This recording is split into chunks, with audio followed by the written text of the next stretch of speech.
So far, we've looked at several aspects of JavaScript. We've looked at the different data types, loops, functions, arrays, JSON, a lot of other things that will be useful down the line. Now we're going to look at how to integrate JavaScript with HTML. We've already seen how to work with HTML and CSS. Now we need to have a look at how to integrate JavaScript with HTML and CSS so that we can have a fully functioning front-end interface. So that's what we're going to look at in this video. Now, before I show you how to integrate JavaScript with HTML, I want to quickly talk about HTML events.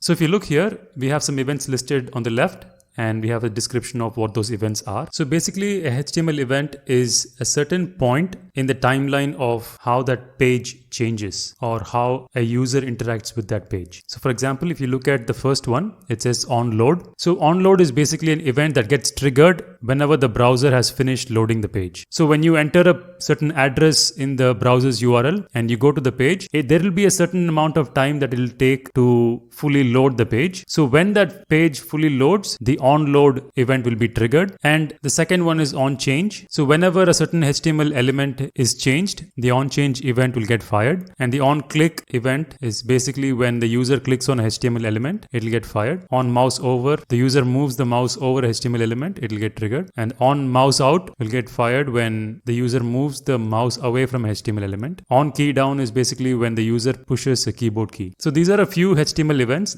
It's not like this is the entire list. The actual full list of HTML events will go to several pages. There are several events. We're not going to look at all of those. I've just provided this for the sake of exposure. Now, what we can do is whenever a certain event gets fired, we can trigger a certain JavaScript function. So now let's have a look at some examples. For this, I'm going to use Notepad. And over here, I have a simple HTML document. What I'm going to do is I'm going to create a couple of HTML elements here. So I'm going to say input type equals text. And I'm going to add a couple of BR tags. And I'm also going to add a button, the label button. Let's save this and open this in our browser. So we're getting the input and the button. Let's put this side by side. Okay, so we have a simple HTML input element and a button. Now let's look at how to integrate JavaScript into this. So I'm going to use a couple of these events to trigger a certain behavior. So what I'm going to do is I'm going to add the event onChange, and I'm going to say inside the value of this attribute console.log the value of this input has changed. And I'm going to save that. Let's see what it does. So you can't see any changes here. We have to go to the console. So now I opened the console. I basically clicked on Control Shift and I. You can also bring up the console using inspect and going to console here. So what I'm going to do is I'm going to change the value of the input field and see if it triggers this statement when the value is changed. So I'm going to click here and type something. And when I click outside, that's when the onChange event gets fired, because only when you release the value of the input gets registered and it'll trigger the onChange event. So whenever we do that, this particular statement is being called, and that's what we see here. Let's do the same for the button. So here I'm going to say onClick console.log the button is clicked. And I'll save that and refresh. And now every time you click the button, this particular statement gets called because this event gets fired, and we basically configured this statement to get executed every time this event is fired. So this is a very simple way to integrate JavaScript into your HTML file. And this is one way of including JavaScript into your HTML file. Let's look at a couple of other options. So here I'm going to cut this statement and I'm going to say onChange method. So basically I'm trying to call this function called onChange method, and we have to define this method somewhere. If you save this file right like this, and if you refresh it and do this, it'll basically throw an error because the onChange method is not defined. So we're basically calling a method that's not been defined. So let's define this. So in order to define the method, we're going to use a tag called script. in the head section of the HTML document. And here we're going to define the method.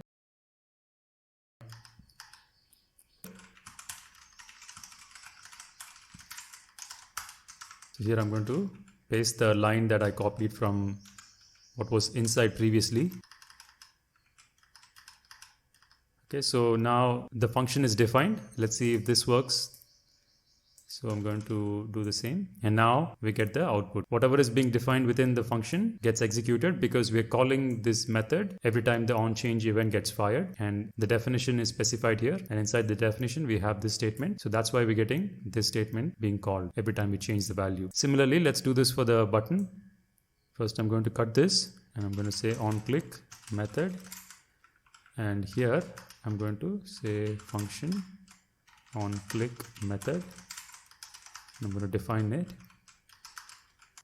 Let's refresh and try again.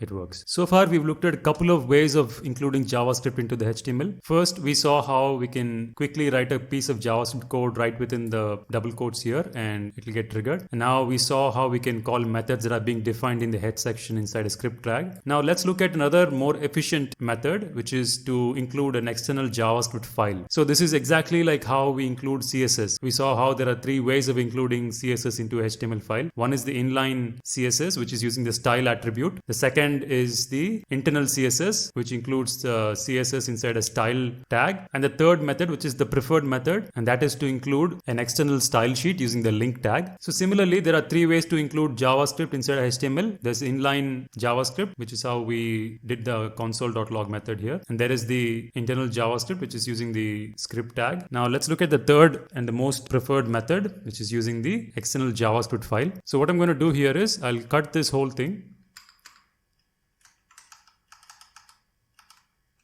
And here I'm going to say src equals script.js. So this is a file that we're referencing, and now we have to go and create the file.